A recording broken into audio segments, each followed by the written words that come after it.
to the world. So thank you, sir. Thank you.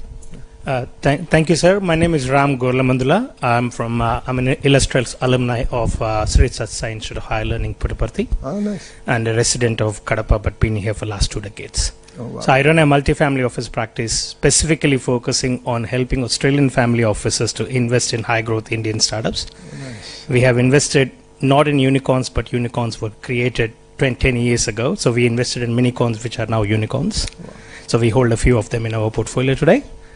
Based on my decade-long work across these markets, there are 3 or 4 major observations that I've made. One, for example, I do a lot of work with AMTZ in Vizag. Yep. I've visited AMTZ many times and happens to be a co-alum who is currently chairing the zone there, Mr. Sharma. Yeah. So Jitendra Sharma. So I visit there quite often. Exceptional individual. Excellent. So one of the major things that I've realized is when we try to create a market access program for medical devices from AMTZ, biggest issue was regulatory approvals in Australia. If there is any way, as a representative of the government, that you could actually create a representative office for TGA, Therapeutic Goods Administration, in AMTZ's office. Okay. So that medical device organizations and products that are manufactured in Vizag could actually comply with Australian regulatory approvals to fast track that.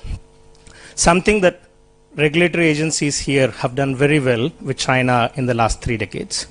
So same applies to building material industry.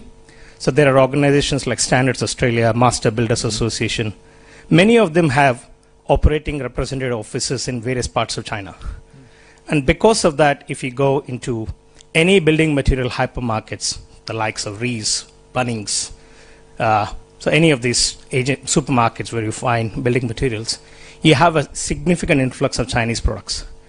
And primary reason, because Australian regulators were called into those manufacturing clusters, so that manufacturers who are manufacturing there had significant insight of what is required to get a watermark certification for a Chinese tap to be sold in Australia or a Chinese lamp to be sold here. That is something which is currently missing with India. And more fundamentally, looking at Andhra Pradesh as such, something that we've done very well at Tat Capital is not to invest in India, but invest in Bharat. Yeah. So Andhra is a real definition of Bharat. So and something that I share very commonly with many of my tech entrepreneurs here, Australian tech ecosystem is already significantly late in embracing Indian tech employment scene. So don't go and compete for talent in Hyderabad, Bangalore, Chennai, Mumbai, where it is significantly overcrowded. Go for new age cities like Vizag. Go for new age cities like Coimbatore. So on that note, may I be bold enough to ask you, sir, that you put a reference white paper in front of the government to say that to create an Andhra Australia Global Capability Center as a single center of excellence for all Australian technology companies to have a global capability center out of Vizag, so that every Australian company is based in a single city, and all these technology companies who are significantly late entrants compared to the Fortune 100 companies out of America are possibly discovering talent out of Bharat rather than hunting for talent out of India. Okay. Thank you. I think 2 specific asks. One, AMTZ is a great example of vertical integration and the cluster approach, right? So we got the vertical bit down. Now I have to work on the horizontal, which is the entire skills, the education, and of course testing, certification. And that's something that we take strong feedback on.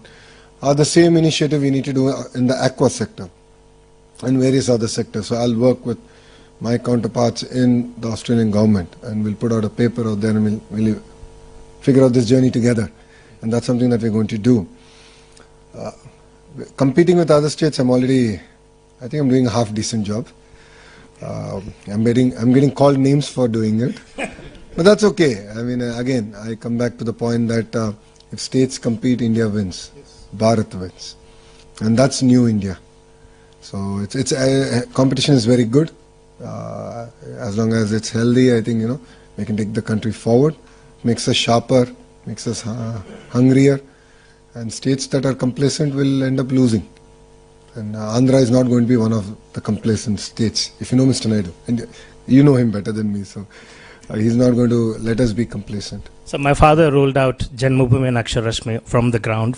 He's a college principal. Oh, wow. Unfortunately, he lost his college in previous government when they took away the government-aided program. So you're a victim, okay. So our family has been a main funder of the college for more than 45 years in the village. The aided, Yeah. So ecosystem. we now have a building with no teachers to teach. I understand, yeah. That's one thing we couldn't stop, unfortunately. I mean, policy was actually done before we actually ended up in. So thank you very much. I really appreciate all of you coming. Give a round of applause. I know it's Diwali, and thank you very much for coming here. I'm sure you have to go back, be with your families. I think we'll do it offline. I think a lot of people have to go home. And just because I'm away from my family doesn't mean I take you away from your family. So I think it's very unfair. But happy Diwali, and thank you very much for having me. To the Indian Consul General, thank you, sir, for joining us. He's been a great supporter of Andhra Pradesh. Sir was kind enough to be part of the Telugu diaspora meeting we did yesterday. And